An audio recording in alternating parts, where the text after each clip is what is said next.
Welcome to another episode of The Outdoors. This week we are joined by Phil Salvati to talk about his journey into falconry. I'd like to welcome you to The Outdoors podcast. I'm happy to have you on today. I want to give you a second to introduce yourself to everybody. Well, my name's Phil Salvati. Obviously, you know that.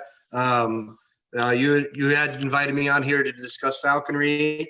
I've been doing falconry for I think 7 years now. It is a wonderful sport. It takes a lot of dedication and a lot of time out of your life, but the payback or the dividend you get back in dividends. So there's nothing like taking a wild animal and having it tolerate you and hunt with you and out and seeing what they do in the wild anyway. And having that firsthand is pretty cool. Heck yeah. So It is. go ahead. Go ahead. Yeah, no, go. So what, I guess I met you on Go Wild, scrolling through, and I saw you had a falconry post. And I actually had an uncle that was into falconry, and I was younger, and he'd come when he lives in Lincoln, Nebraska, and he'd come home and talk about it to me and stuff when I was younger, and I couldn't really remember a lot about it. It always interested me, and kind of forgot about it for a little bit. And I come across it on Go Wild again, and I got to thinking, man, my uncle used to talk about this all the time, and I never knew if he was licensed or anything like that. So actually, after talking to you, I had called him, and I got to talking to him about how I'd met you on Go Wild and everything. And I didn't realize it, but he started his journey in falconry. He was in it 20 years, and I didn't realize it. He started when he was in college in Fargo, North Dakota. And I believe, from what I understand, he was licensed, but with life and getting busy and the commitment that it is, he just kind of had to let it go because he just didn't have the time to put into it that is required of being a falconer. So it kind of just re-sparked an interest for me seeing your post on Go Wild, and it looks like it's a growing community. The other day I follow the falconry trail. It just interests me, and I believe the other day I saw there was 109 people on there. So it's growing on there, and people, it's kind of a cool place for you guys to be able to show everybody what you do, because falconry is not something that there's a lot of people out there that probably have never even heard of it or don't know what it is. And it goes way back. It's the oldest form of hunting, and it requires a lot of dedication. It's not something, not to diminish or knock any form of hunting, but it's not something you can just decide to do today. When I'm an avid bird hunter, have been all my life, but you can come home, put your dogs up, put your gun in the corner, and call it good for the day. But when I come home from falconry, aside from what it takes prior to going falcon hunting or flying our birds, it is a lot of upkeep, a lot of care, vet bills, time, training, cleaning, preparing food. It's a lot of time out of your daily regime. Just to get started, is tough. It's you have to pass a test that's given through your state, but it's a federal license as well. They are federally protected birds, and it's dangerous for you and the animals. You have to protect everything, or be careful everything you do. Things can go wrong. They could be killed. You could get hurt. There's a lot of training that's involved. In every state in the union, you have to apprentice for 2 years, and it's not just, it's easier said than done. It seems like it's a lifestyle. It's not a hobby or something that you just enjoy doing. You have to be fully into it if you want to become a falconer. And that's exactly how we describe it. When we meet new folks that are interested, we ask you to go out with a falconer. Obviously, prior to, you have to learn and decide if this is for you. This is why I started so late in life, building businesses, building your family. There's just no time for a wild raptor in my lifestyle at the time. Later in life, my businesses are successful. I can have time to do what I have to do to make a successful falconry bird. You know, when I start training my falcon, my long wing, we start September 1. You know, we take them out, take a little bit of weight off of them, get them acclimated to people again. And duck season doesn't start till November. So we are training them physical fitness, listening to us, letting them or us be part of their hunting style. It takes that much time. So when people decide they want to get into falconry, they really have to have their eyes open and know what's involved. It's not expensive, it's not cheap, but it does require a lot of time away from work, family, every part of your life. You know, winter time, it gets dark here, or, you know, 5:30. So I usually fly my birds in the morning on the way to work. So you're up 2 hours earlier than normal, getting all your stuff ready. It's just a daily chore. And now that this time of the year, I stopped flying March 31st, or March 31st, but still my birds, I keep all year. I've had my birds 6 years. They have to be cared for in the morning, water, fed. The night before, I'm defrosting food and butchering their food and getting it ready. Cleaning every other day.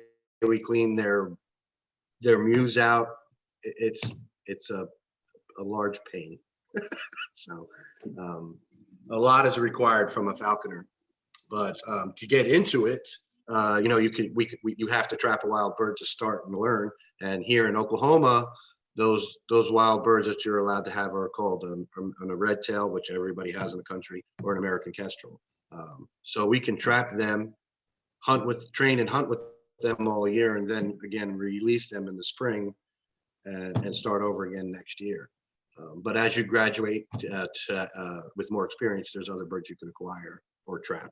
So Sure. And as far as like the long wing thing, that's like peregrines, eagles, all that. An eagle, you would need a lot more experience, I imagine, for, huh? yeah, they're not considered long wings, but you cannot trap a golden eagle. You have to be a master falconer. You have to have experience with other type or other species such as goshawks, which are a tougher bird to fly. And you have to have 2 letters of recommendations from master falconers that will allow you to be considered to fly an eagle. So, and you know, the rule of thumb is you purchase, trap a bird that is indicative to the prey you have in your area. So even if I did have the inkling to fly an eagle where I live, it just doesn't work here. I would have to go to the panhandle where there's more expanse land, jackrabbits to hunt. It just wouldn't work into I have no desire to fly an eagle at all whatsoever. I have friends that fly them and they're fun to be around and watch, but I'm not interested. Okay. You know, it's like I said, we had rabbits here. We have quail, we have pheasant. So you hunt with a bird that is indicative to the prey base you have in your area. So, and there's ways to go about it. We can purchase birds and, you know, train your birds to do different things. My falcon, I strictly hunt ducks with. He is just a duck bird. He is a good duck bird, so I won't chance him on other things.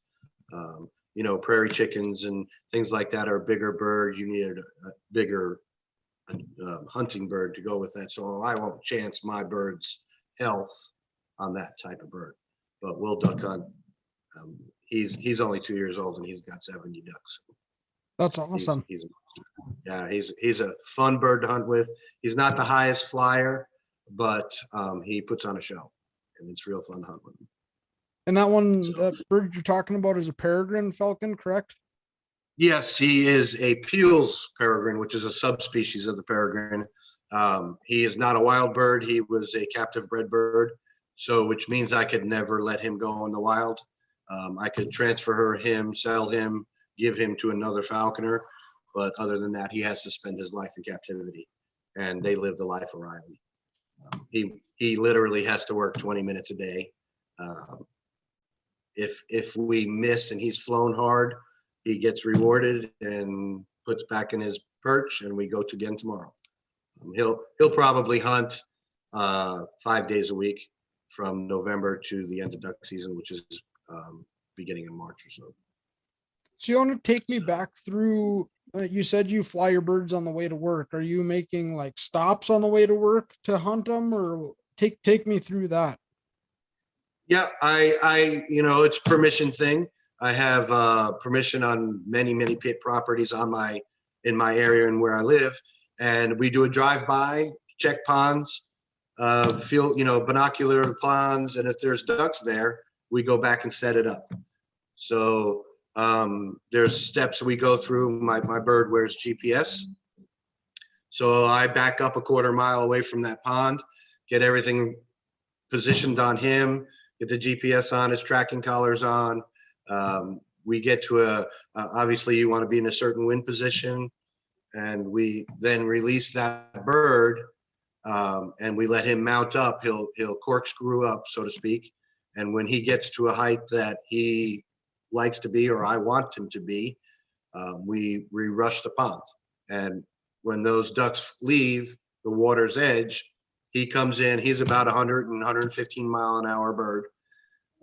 He'll pick one bird out of that flock or whatever of ducks and hit him at 100 miles an hour. So, and then we're on the move. So now once he's down, if he is successful, he'll bind to or knock that bird so hard that the duck hits the ground. He'll do a loop, come back down and land on that duck. But now every other bird of prey or predator animals are coming after him. So we're moving as fast as we can to get to him to protect him. Eagles, hawks, owls, coyotes, everybody saw that happen, and they're coming in. So we got to get to our birds quickly to protect his life. It happens. Things do go wrong. Hasn't happened to me yet in my foray of falconry, but it happens to a lot of folks. We do have a lot of bald eagles here, and I promise you, they saw that happen, and they're coming. So sometimes the falcons are smart enough not to fight, and they'll let go, but sometimes they're not, and the fight is on. So, Okay. But and my wife flies a Harris hawk, which is they're from southern United States, the more arid areas, and they're fun to fly too. They're ground quarry animals. I have caught quail with them as well, but they're a jackrabbit and rabbits and rats and squirrels, and they're just a lot of fun. So I'll fly my falcons in the morning, then I'll sneak out a little bit early at night, take the hawk, or we'll go out and chase some rabbits and have some fun with him. So I have the best of both worlds. So they call the guys who fly hawks or broadwings dirt hawkers, and then we're long wingers, and so the dirt hawker name, I imagine, would come from the fact of like a peregrine, for example, that they're going into a stoop and diving from a long ways up, and the guys that fly hawks, it's more of a horizontal approach. Is that correct? That is 100% correct. Most of them hunt from your fist. So I'll walk around with my hawk on my fist, or a T-perch, which is about 15 feet tall. And some of the hawks hunt from trees if we have them. And yeah, there's just several different ways to go about it. The Harris hawk is the only species of hawk that hunts in packs, family packs, or gangs, so to speak. So you get a couple of Harris hawkers together, and we can fly 3 or 4 birds at the same time. And it's fun to watch them learn and acclimate each other. And one's a chaser, one's a corraller, one's a get in there and grab the prey, and then everybody comes in. I've killed ducks with my Harris hawks, rabbits, squirrels, pack rats. Anything they think they can grab. One of my bigger Harris hawks grabbed a wild turkey. Oh wow! She didn't make the 8-second buzzer, but she did try. So I was just thinking about that yesterday. I was out for work, and I come across a big flock of Merriman's turkeys, and I was actually, with this podcast coming up with you, I was thinking about that. I'm like, man, I wonder if you could hunt turkeys with hawk. or It's it's dangerous. It's dangerous because the turkeys will fight. But the birds learn how to, especially if you fly them in a group, the Harris Hawks, they learn how to take care of what they need to and stay away from the danger zone, which are their talons or their hooks. So, sure.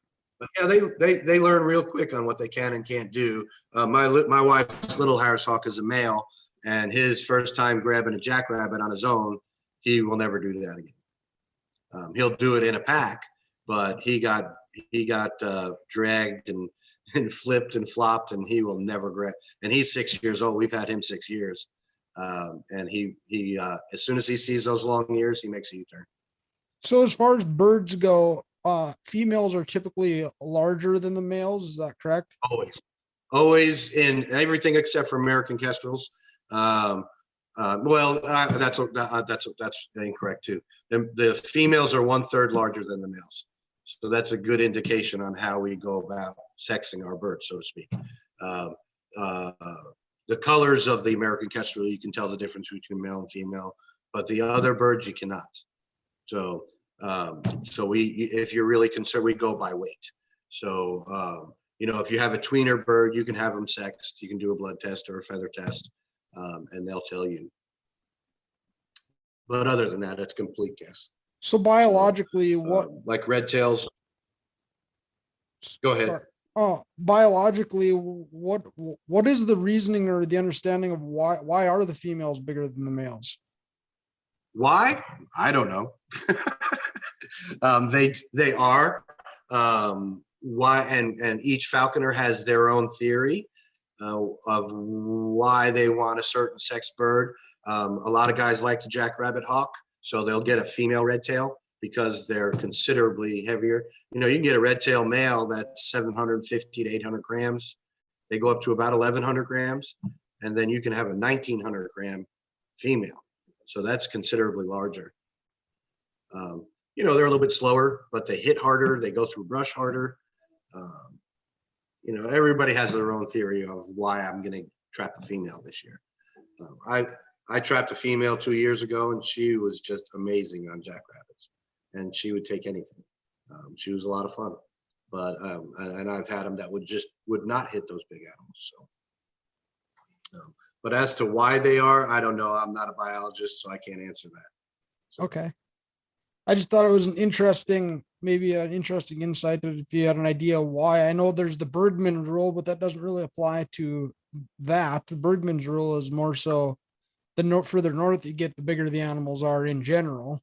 And that has to do with temperatures, but that doesn't really apply to the birds. Nope. And, there's red tails in every state in the country. But there's, I think, 20 subspecies. So you'll see some subspecies here and not where you guys are. The information on them is so vast, I don't think we know half of it. So, but the falconers do, we do like getting the weird colored ones or the exceptionally large ones or the exceptionally small ones too. And they're just, I know guys that squirrel hawk that want that small male because they can corkscrew around that tree faster than a female twice his size. But it's all theory. Sure. I had the best bird I ever flew was a female red tail. So of course that's going to be my favorite and where I think, I've only ever had 2 falcons. So the best falcon is my one that I have now. So of course that's going to be, you need to get appeals and he needs to be this size and needs to be from this breeder. So, but I'll get another one and that might be my favorite. So you said that starting out with your apprenticeship, your first bird is either going to be a kestrel or a red-tailed hawk. What's the reasoning behind that? In Oklahoma, that is the rule. Okay. All states have different rules. But the reasoning behind that is red tails are very resilient. You can make a couple of mistakes, like every apprentice does, and still take 2 steps back and be able to start over again. The American kestrel is a lot harder to deal with. A lot of sponsors will not allow their apprentices to get an American Kestrel as their first bird, because if you make a 5 gram, 4 gram weight mistake, you have a sick bird. Whereas you can make a 20 gram weight mistake with a red tail, obviously because of size difference, and still bounce back real quick. And then, you know, they're in such abundance that you can pick and choose. I want to get a female this year. I want it to be purple, and go find one. But the red tails, you can hunt anything with. So no matter what you do, you can find something to hunt with your red tail close to home. So I just got a warning. Did you get that? Yeah, I did. Screen? Okay. I think it had to do with when we were having our little technical difficulties, because we had 3 people in there for a minute. And gotcha. Okay. But yeah, it's a process. When people want to get involved in this, you hang around other falconers, learn if this is for you before you get too involved. The test we take here is 120 questions. I think that's standard around the country. And then once you pass your test, our game wardens come inspect our house where we're going to keep the bird. We have to have certain sized chamber, or mew as we call it. You have to have certain leashes and bowls and training apparatus before you get approved. And now you have to find a sponsor. And that is the difficult side, because it's a 2-year relationship. So you and I have to get along. We're going to deal with each other for 2 years. So if that friendship doesn't work out, or that relationship doesn't work out, you have to find a different sponsor. And then I have to sign off on you after that 2-year stint, stating you've learned enough to graduate to get different type birds now. So after those 2 years, you can keep your bird for however long, or you can release your wild bird the next season or the end of the season. Most people release them. My personal opinion, I would want my apprentice to release their bird for 2 reasons. You might have got a real easy trainer and it went quickly, and you got your bird trained in 10 days and you were out hunting. You really didn't learn that much training one. Or you got a really mean one and it took you a month and it was tough, but you still stuck it through, hunted with that bird, and were semi-successful. So get a different bird and have some fun. There's also no reason to keep a bird through the summer. It's just more work for you. But it is good, you know, every bird molts and we keep their feathers for next year. In case they break a feather, we'll imp one in, meaning glue one in or stitch one in where the one broke. But it's a learning, it's one way of learning or not. So, but once you get above an apprentice falconer, now you can purchase birds, you can trap different birds, you can take nestlings. So, you know, and then you have an imprint bird. And that was an issue for me. My first imprint was tough, and then he was killed. So it's like losing a kid. So, right. No, you put a lot of time into them. Do you want to explain what imprinting a bird is?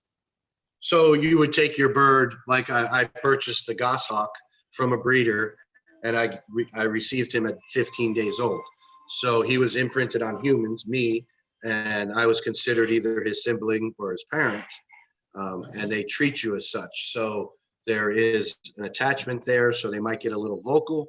They're not as easy to lose. But you are literally teaching this bird everything he needs to know. Whereas if you already trapped a wild bird, it's already hunting, flying, knows what it can and can't do. You have to teach this imprint how to fly, or when to fly, or, you know, start it off, you know, mama and dad, hawk or falcon brings back food and feeds the baby. And then when it's a certain age, it brings back food that's been half dead. So it learns to use its feet and trap and eat it on its own. So now you are mom and dad, and you got to teach this bird that. But you form that bond where they are part of your pack. So that's also a double-edged sword. You can produce a screaming bird because every time it sees you, it wants to be fed. So there's ways to feed your bird where it doesn't know where the food comes. Like I did it in the dark, and food, the light came on and food magically appeared. It didn't come from me. It was on the floor. Or we do a disappearing plate. Like I'll drag a plate by him with a string, and when he's not looking, you pop the plate open and automatically food appears. So it's not acclimated to me. But it killed me when that bird was killed. It was horrible. But it's a thing you go through, and it's a learning experience. And goshawks are a lot of fun, and they are just fun birds to hunt with. So amazingly fast. But now I got into the falcons, and I don't think I'm ever going to go back. It's just fun. So as far as training, when you're training a bird, like these birds already have the natural instinct in them to kill. So like if they're not hungry, I'd imagine that they're not going to want to hunt, whether you want them to or not. Is there like a balance that you're dealing with there? Like you obviously have to make sure they're fed and healthy, but you're not going to take them out on a full crop because they're not going to want to hunt, right? Correct. It's all done on weight. So we fly them on the downscale of time to eat. So they're not starving. They're just know it's time to hunt. So, and that's the only reason why they hang around us. There is no love affair between the bird and you, but there is between you and the bird. So they are letting us be involved in their life. He could care less where that food comes from, just as long as I'm fed. But they do realize that this fat guy is going to produce something for him to kill. So when my falcon, he knows to, like I'll be a quarter mile to a half mile away from the pond when I release him. And he knows once he corkscrews up that he'll stay over my head, and sooner or later food's going to appear. And he'll come down as fast as it doesn't take them long to realize that. Obviously they get lazy. So why should I go out and hunt when this guy is going to produce something for me? And the hawks realize that too. It doesn't take long for them to know that follow this guy or follow this guy's dog. My dog and my bird are a team. They don't need me. I'm just along for the ride. But they do realize that this guy is going to produce prey for them. And you can tell when they get bored, and you can tell that it's time to eat. But they get treats as we're flying. My hawks do, at least, not the falcons. But they'll, every time they come around, I'll call them to my fist and just give them a little treat to realize, we're trying. It might not be working today, but we're trying. And at the end of the day, they get fed no matter what. So if we failed, they still get fed. But I predict their weight because we judge their metabolism. I know if I feed 60 grams of quail tonight, he will be ready to fly. He will be at hunting weight by 7 a.m. So, and that's just by doing it 100 times. I know exactly his metabolism rate is 2 grams an hour. So, or it's 2.5 grams an hour, actually. So I know exactly when he's going to be at hunting weight. So it's an experience thing that you gain just from doing it. Yep. They have to be at a certain weight to hunt. They have to be at a certain weight to fly. Now, if your bird eats, that's another reason why we get there quickly. We don't want him to fill his crop up, especially if I'm hawking with my hawks. We can take multiple prey with the hawk. So, I'll give him a treat, take him off that rabbit, put the rabbit in my pouch, and off again, we'll go for another one. We call it a day at duck hawking. He only gets 1 duck a day. But I still don't want him to crop up until I have him on my hand. He's tied down. I can't lose him, because if he does crop up, he's going to go sit in a tree somewhere or head south. He doesn't need me. But I want to be part of him. So we keep them at a certain weight. He gets rewarded. He gets overfed. If the wind is going to be high tomorrow or it's going to be raining, I'll overfeed him. So I know by 2 days he'll be on weight. So, but it's all math. He's on a scale twice a day. I weigh his food every day. I know certain food, like day-old chicks, are not that high in protein, so I can feed him a lot more day-old chick. he has a big crop. He's happy. He thinks he's good for a couple days, but there's really not that much protein there, and he will be on weight tomorrow morning. As opposed to if I feed bloody, high protein, high fat food like duck, geez, if he eats a good sized duck, he might be not on weight for 2 or 3 days. So when you take your birds out and fly them, you're collecting the game to put in your freezer too, right? You let the bird, do you let the bird have a little bit too then, or? Some for him, some for me. So, yep, he gets, I'm not too fond of divers, so he gets all of them. But if we get teal or mallards and stuff, oh yeah, some for him, some for me. Same rules with the rabbits too. I love rabbit. But yeah, and I also try and get enough food for the summer. So I'll stockpile as much as I can so I don't have to buy food for them all the time. I do buy quail throughout the year to compensate. I like changing their diet up. If you had to eat crackers every day, you'd get sick of it too, I assume. And I assume the birds think that way. I don't know for sure, but in my brain, they get something different every other day. Sure. So when you're going about trapping, is there a certain age bird that you're looking for, or how's that all go down? We are not allowed to trap anything over a year old. Okay. So everything we take are adolescent or yearlings, and that's in every species.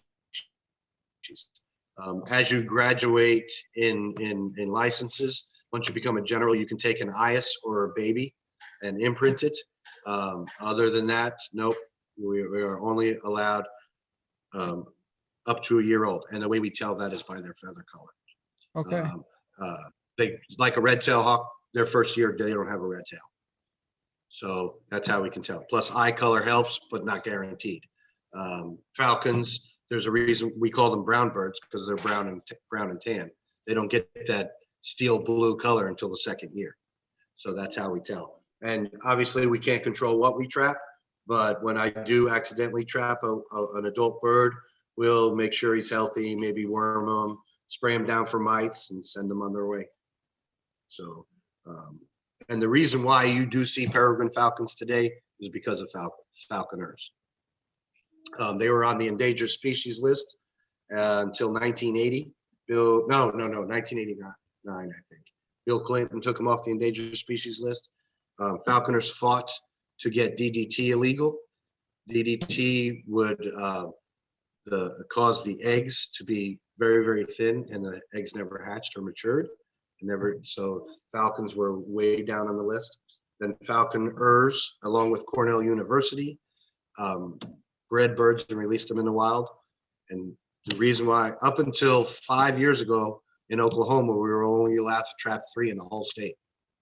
And now we're allowed to trap 6. So opening day, which is September 20th, all the falconers in the state that want to trap one go out. And as soon as you catch one, we have to call the ODWC and tell them, okay, bird number 1's been trapped. So everybody gets told, there's only 2 left. Hurry up, fellas.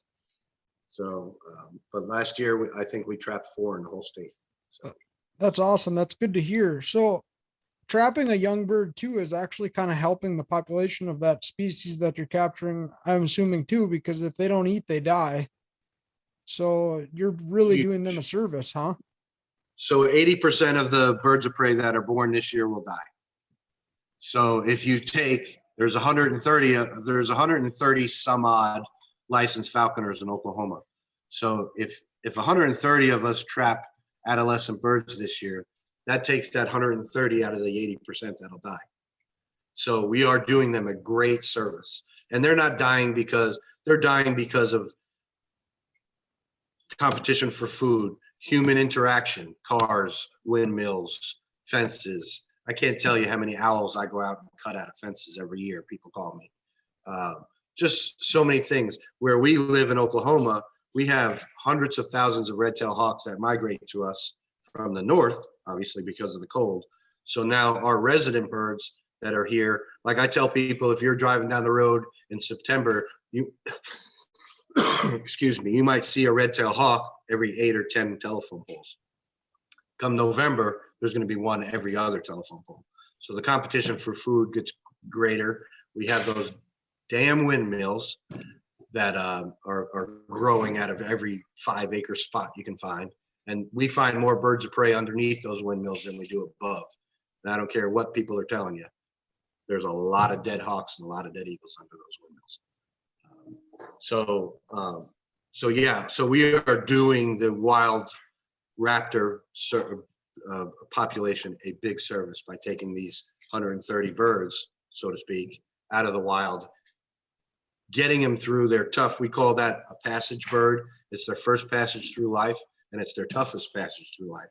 They get kicked out of the nest from parents. They're not allowed to stay in the area.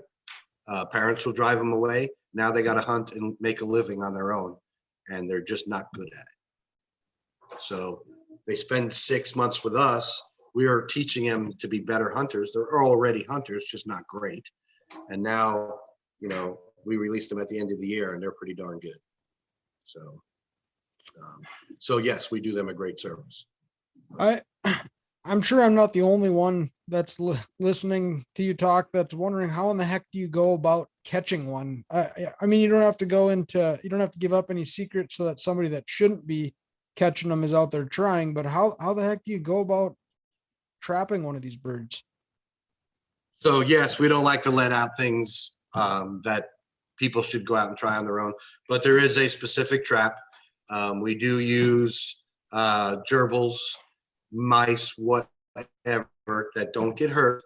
They're in the trap, and on the trap there's mechanisms that grab the hawk will come in and try and kill said prey, and they get caught by their feet, and they don't get harmed whatsoever. You know, it's like I said, I've up until 2 years ago, it was a little bit of work to find a good red tail. I think Lyme's disease and a couple of other diseases that went through took a lot of the birds of prey out. So we would have to drive for hours before we trapped an adolescent bird. But geez, last year you throw a trap out and you got a bird in about 20 minutes. But we do drive the roads. We will scan the telephone poles and whatever have you. Lots of folks throw French fries and food out of their windows on the road, which brings mice and rodents to eat such things. And now the red tails are there cleaning up the mice and the rodents.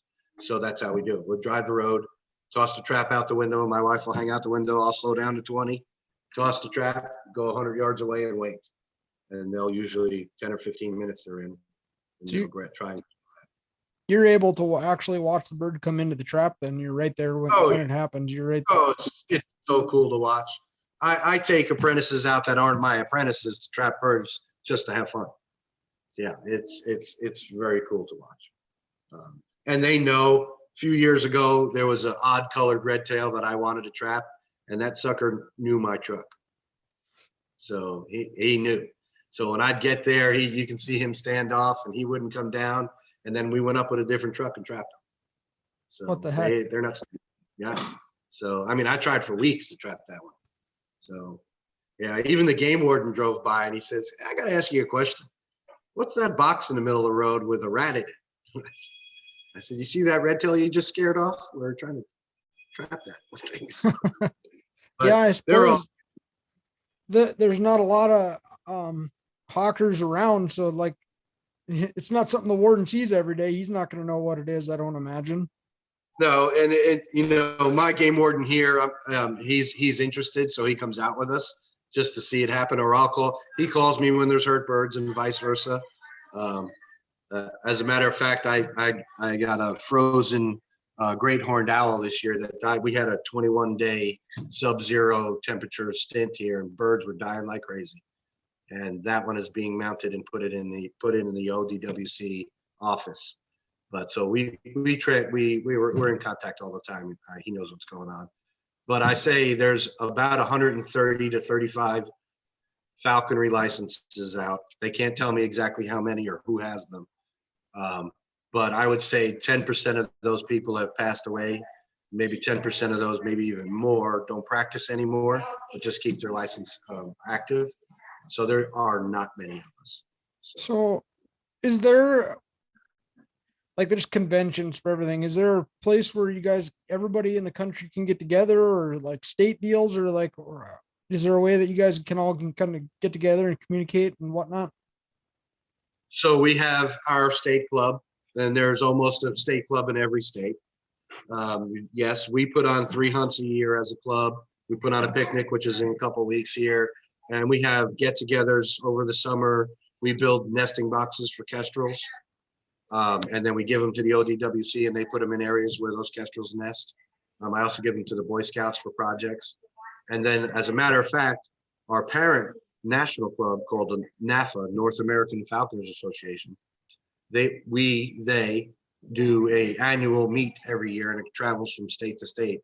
And I am chairman of the meet this year in Oklahoma. It hasn't been in Oklahoma in 6 years, and we are having it down in Altus in November. And we expect 300 to 400 falconers from around the world to be in attendance. It happens to be our 60th anniversary of NAFA, so that's going to be even bigger. Unfortunately, because of the obvious last year, it was canceled, and it was in Nebraska last year. So I think we'll have even a bigger, better turnout. But yes, it's a big thing. We're pretty heavily involved in both state and national here in Oklahoma, at least. But yeah, we have people from all over the world. We last year, the IAF, the International Alliance of Falconry, were supposed to come to Nebraska, and that sucked that we couldn't have it. But hopefully they'll be back in a couple of years. But it is a very large, small group of folks. It's very close knit. So That's eventually cool we to will hear all that meet. it's tight knit. That's cool, and you kind of get to know people from all over the country. Even you said there's people from other countries that you expect to show up for the meet this year. Oh, always. We have, yeah, Europe, quite a few from the European countries. Mexico always, Canada always. Some from Asia come out too. Yeah, we have a little bit of everybody here, and it's fun because everybody has their own ways. You know, the people from Asia have been doing it for thousands of years. So if you're going to learn from somebody, you know, you can't pick a better people with more experience. We have a young lady, or I shouldn't say young lady. We have a woman in our club who started at 14 as a falconer, and she's been all over the world. She's been to, she stayed in yurts and with eagle falconers. God, I mean, she's had such an experience and such a wonderful life around falconry, and she's now a doctor, an ornithologist, and she's part of our club. She's been on 60 Minutes, and so she's one of those people that are lucky enough that her career and her whole life is centered around her golden eagles, and that's pretty cool. Not many people can say that. Yeah. I started later in life with my wife as a falconer also. So we'll just jump in the truck today and head west and go fly the bird somewhere. So that's pretty cool too. So being something that requires so much time, vacationing is probably not really a thing for you, huh? That's what you have apprentices for. So yes, if we go away, 99% of the time it's with our birds and our dogs. But I am fortunate enough. My sponsor lives 11 miles from me. Another guy I fly with that has the brother of my bird lives 15 miles from me. So we can get her taken care of. I drop my birds off, or they'll come to my house and feed every day. But we get it taken care of. A lot of guys aren't that fortunate. So yeah, your life is centered around these crazy birds. So what's it like traveling with birds? Is it difficult traveling with them, or can you go across the country to go hunt in another state somewhere if you want to pretty easily? Or yeah. Do it all the time. Some states require health certs, but so what? You go visit your vet, costs you $40, get it done. But yeah, we have travel boxes for them, and I stop every couple hours, give them a spritz of water, make sure they're happy, and off we go. Yeah, they are lazy animals. If they don't have to work, they won't. And they have their perch in the back of the car, and they'll ride back there happy as a clam. And they come in the hotel rooms with us. We put up drop cloths on the floor, and so we don't make a mess. But they live the life of Riley. So what's that like going into a hotel? You got to make sure they're pet friendly, I suppose, if you're bringing them Oh into yeah, yeah. And then some of them, we'll leave them in the truck too. Heat obviously is a issue, so they can't stay if it's warm out. But yeah, they can stay in their travel box. They're happy. I have perches. They are out. I mean, I like to be a part of their life. So even though I don't think they care about me, I want them to. So they're a part of my life. So I mean, I'll sit there and eat my lunch with them on my fist. So it's a big time trust thing. It seems like you have to trust them, but they got to trust you too for you guys to work together. and if if you get a little laxed, you can get hurt. Um, I, man, everybody gets footed eventually, but it hurts. It'll make you say some words, you don't want to say around your mom. That's for sure. And it happens to everybody. Everybody gets footed eventually. God, I had a mead bird to grab my wife by the face. So she was not happy. And we don't have her anymore. What kind of I mean, they don't look like they would be a very strong bird, like a red-tailed hawk, for example. It's not a big bird. What kind of foot-pounds of energy do they have in their feet? So I'm told, and again, I can't tell you if this is true or not, that they have 300 pounds of pressure. And I will tell you, if they get you, you're not getting out. So, and the more you move, the more they squeeze and rip, because it's instinct. So that animal that's moving in their talons needs to stop moving. And I'm telling you, it hurts bad. So my Harris Hawk got me, and my birdhouse is 100 yards from my house, and he had 1 foot on each hand and had me handcuffed, and there was no way. I started to run to the house, and he started to tear more, so I had to walk to the house to get my wife to get him off. So well, you think about that amount of pressure on that small of a surface area. I'd imagine it hurts. And those talons are an inch long, and you couldn't see them. They were buried in my skin. Oofda. So, I mean, it was my fault, my stupidity, an oops on my part. I deserved what I got, and I got it.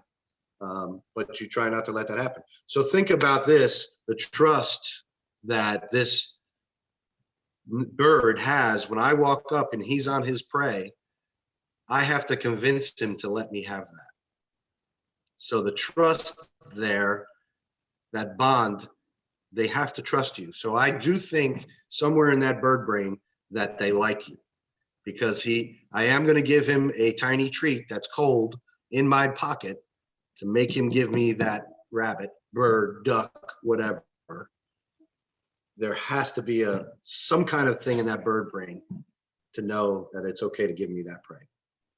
And that's complete training and trust on your part, his part, her part, whatever. So, as much as we say the birds don't like us, I disagree. There's got to be something in there that they say, oh, okay, here comes Big Fatty. He's going to give me a treat, and we're going to go hunting more. So, but that's a difference. We'll argue till we're done. Our days are done. So when you go, you're obviously you're building the relationship with the bird and all of that.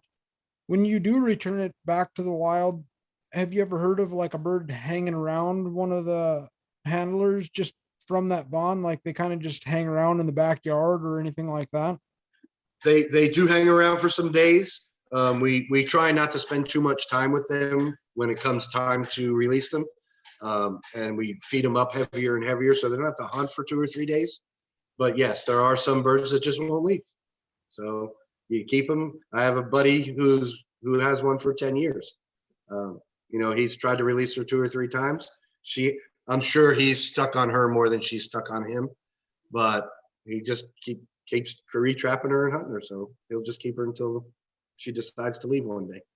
So yeah, they do get lazy and want to be with you, I think. So yeah, there is that instance. So far, all of them that I've had that I've released, I never did see again. So, but it was pretty, I do know in my heart of hearts that they're out there and they were grateful for what I did for them. but who knows? I hope they're out there making more babies. So Right. No, it's a fascinating thing to me. I was pretty excited when I saw that pop up on Go Wild, and I immediately had to send you a message and have a conversation about it because I had remembered that my uncle had talked to me about it when I was younger, and I just didn't remember a whole lot about it. Just growing up and whatever, I didn't remember a lot about it, and it's something that I feel like there's a lot of people out there that don't even really even know what falconry is. So I really appreciate you coming on and talking with me today.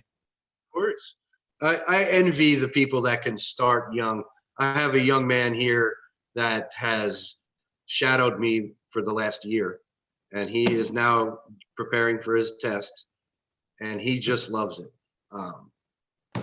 Somewhere along the line, girls will be more important to him here in 5 or 6 years, and all that. So he probably will stray away, but you can always come back.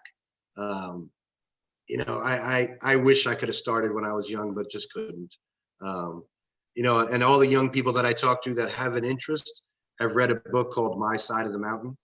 And it's about a young falconer, young boy. And that's always what has perked their interest as a youngster. And then they come back and that's their story. Oh, I read about it when I was a kid. Now I can afford to do it both monetarily and with lifestyle. So it's interesting to see this young man learn what he has learned the last year. I've let him fly my birds with me there, obviously. My rule was you can't touch my birds if you can tie me a falconer's knot, which is a specific knot we use. And it took him a few weeks and he'd get it wrong and get frustrated, but then he'd come back and, okay, I got it. So I let him hold my bird or let him learn more than the average person. But rain, snow, sleet, or hail, that kid was there with me. He called me every Thursday. When are we going? And now he's taking his test actually in 2 weeks. So hopefully he'll pass that test and we will be trapping a red tail in September. So. Heck yeah. So is falconry something that you've always been interested in, or did you learn about it later in life or gain an interest in it later in life, or how did that all play out for you? Young adults, 20s, it was an interest, but young man, young baby, young business, never going to happen. Always in the back of my mind, one day. And then I moved here to Oklahoma. We have our wildlife commission puts on a wildlife show, an outdoor show, and I met a few falconers there, and that ended that. Took me 2 years to find a sponsor, so it is tough. And my wife was as interested. My wife is probably a bigger deer, not probably, is a bigger deer hunter than I ever was. And an outdoors person, always interested. And when I came up with this, I got to try this, she was right there with it. She actually passed the test before I did. So she had a bird before I did. So yeah, I mean, it's great. I don't have to worry about, honey, I'm going to go hawking this weekend. I just got to worry about, honey, I got to get away from her. I don't want to go hawking with you. So, but yeah, she's into it. She has her own birds. She does her own thing. She's not a falcon. She describes hawks as a pickup truck, and she's a pickup truck kind of gal. And falcons are the Maseratis, and that's just my thing, man. I like it. So we go out and hawk rabbits with hers, and we go out and slay ducks with mine, and it's a great day. So, and she's involved in it as much as I am. She likes it. She always wondering what's going to come home with me today, so she never knows. It's a great. I think it's really cool when husband and wives have the ability to hunt, and no matter what your hunting thing is, I literally don't have to ask or make an excuse. We just go home and get after it. So those people are lucky, I think. So. Well, especially for falconry in general, it's kind of nice that your wife is into it too, because it just makes the whole lifestyle change so much easier. You guys are both on board 100%. There is no discussion of, well, I got to do this with the bird right now or whatever. It's just kind of a general understanding, and it's just part of your And guys' plus, life together. she's a veterinarian, so I travel with healthcare. So and if something goes wrong, everything's taken care of right away. Even with the dogs, we incorporate our dogs into our falconry. So somebody's hurt or bleeding or whatever, if it's us or the dogs, I know I'm covered right away. So, it's a lot of fun, a lot of work. I don't want to say it's something for this is for everybody, but it is a lot of work. But the end justifies the means. Getting out there with a wild raptor that you trapped 2 weeks ago and now you're hunting with them is awesome. The feeling I can't describe. So, and I trap a red tail every year. I enjoy those birds. They're fun to be around, and let them go every year. So if a person thinks they might be interested in getting into falconry, is the community pretty open to, like, yeah, come on out, come fly with me and check it out and see what it's all about and see if it's for you? Most are. Falconry is a loner sport, but if you so we get a lot of inquiries because people see it on the news or people read about it in a book. But if you show interest, get out there and get out, help another falconer beat brush, ask the right questions, be involved, and 90% of the falconers will turn around and say, hey, I'll help you or invite you, or you can come beat brush for me any day. A lot of the people are smart enough to say, this is just not for me.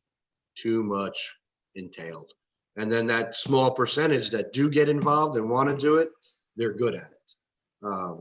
And then, you can always, if you have a red tail and you didn't purchase a bird, you're not out a lot of money. After your first year or two, and if this is not for you, you're not in too deep. But, birds aren't cheap. It's an expensive hobby. I mean, my truck is purchased specifically and set up for falconry. GPS, tracking collars. It's like any other hobby. Nothing's cheap, and there's always something you need. Right. It's crazy. Like I said, my birds are home. They're living the life of Riley. He's in a 10-foot by 10-foot birdhouse. He just hangs out until September. Gets fed every day. I go in and talk to him and touch him and do stupid stuff with him, change his water. And he just looks at you like, I'm done with you. And then September 1 comes, we pull him, and we're hunting. We're not hunting, but we're flying in about 3 weeks. So, yeah, it's everything I do basically 10 months a year is surrounded by those birds, or everything I do surrounds those birds. So they come to work with me every single day. So because obviously I hunt my way to work. And they have a perch here on my workbench, and they sit here every day. They get manned better that way because every customer that walks in is going to go over and talk, look at them or touch them, or I let them pet them if I hold them. So they are acclimated to a lot of people, a lot of sounds. So my training is cut back a lot where other folks can't do that. So No, that's pretty cool. I take any and everybody. If you show an interest and you want to get up in the rain, in the mud, and that doesn't bother you, come on. I like showing people what the birds can do, and and show them that we're not doing anything bad or hurting them. They enjoy doing what they do, and I enjoy doing it with them. We're just part of the bird. They're allowing us to be there, and to see a hawk or a falcon or anything come from a perch and grab its prey and be a part of that, it's pretty awesome. So. Something I definitely have an interest in, just experiencing and seeing what it's all about. We invite people to come to all our meets. You're welcome to come help beat brush. When we duck hunt, we need several people to rush a pond. The more the merrier. Some guys are just pure loners, and that's their style. But I don't care who comes. I enjoy it. As long as you enjoy it and it's your thing, come on. So, I love showing off what my bird can do. So, and I can show you on the phone. I know exactly where my bird is at all times because of the GPS. So if he's off chasing, sometimes he'll just go to another pond and do his own thing, but I have it all on my phone and we can go find him. And I know when he's being bad and I know when how high he is, how fast he's going. That's why I know he's 150 mile an hour or 115 mile an hour bird because of the GPS. So is it like a backpack type system that you run on them then, I'm assuming? There is that, and there's also an attachment for their ankle or their tarsi. Yeah, so whatever you decide to do. I put a backpack on my hawks because they like to land on light poles. And if it touches the metal, obviously we have a problem. But my falcon wears it on his leg because they don't like to land on light poles. Okay. So it's all how whatever you like or dislike. So, but yeah, it's a tough sport to get into. But if it's for you, it's worth the work. The end does justify the means. So Awesome. Well, do you want to let everybody know like where they can find you, social media handles, or get a hold of you if they have any questions? Yeah, you can on Facebook, obviously my name, Phil Salvati, it's there. Red Earth Designs is my photography page with all the falcons and hawks and hunting things that I do.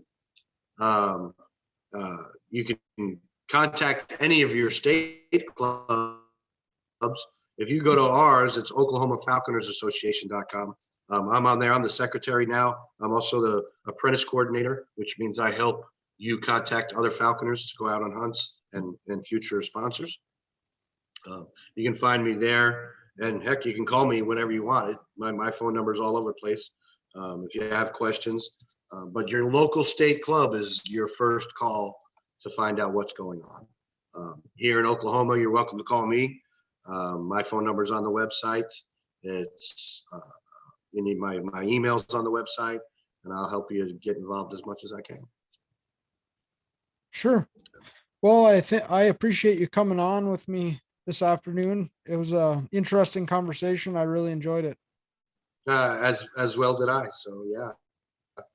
Anytime you want to come out to Oklahoma, look me up, come out in the fall, and we'll do some hawking, man. If you ever get up this way, like I was telling you before we started recording, we got lots and lots of cottontails and we got sharp-tailed grouse too. So if you ever are up north and have the urge for it, just hit me up. Well, we have our NAFA meet that travels from state to state every year. You never know when we might creep up north there. So, heck yeah, well, it's a lot of fun. So definitely we'll have to stay in touch, and you can find us on Facebook and Instagram at The Outdoers. We're on Go Wild at The Outdoers, and we also have a YouTube page that's up now. Make sure you go on there and subscribe. That one's called Get Outdoors, the YouTube channel is. Cool. And then another thing I want to ask listeners to do, if you could, when you get done with this podcast, if you like what you're hearing and you think it's interesting, go on and give us a rating and leave us a review and let us know if there's something you want to hear or anything like that. So if you could do that, that helps with rankings and kind of just gets the show out there, and more people can listen and learn and experience what the podcast is all about. Thanks very again. cool, man. I appreciate you having me. I appreciate you coming on. Sorry for the technical difficulties at the beginning. It happens. All righty. We will stay in touch. Thanks again, Phil.